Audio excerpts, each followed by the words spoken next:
Сәлем достар, бүгін біз математика жұмысын істейміз. Каналға тіркеліп қойыңыздар. 94-ші рет 7-ші есеп. Бірінші есепте мына жақта 80-ге 60-ты қосқанда 140, 5-ке 5-ті қосқанда 10, сонда 150 мың. 150 мың 48 мыңды алғанда 102 мың. Ал мына жақта бірінші жақшаны орындап аламыз. Мына жақта болады 157 болады.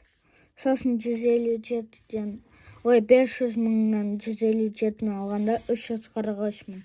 Ал мына жақта бізде 435 мың. 435 мыңға 175 мыңды қосқанда 610 мың. Ал мына жақта бізде 545 мың. 545 мыңнан 850-ні алған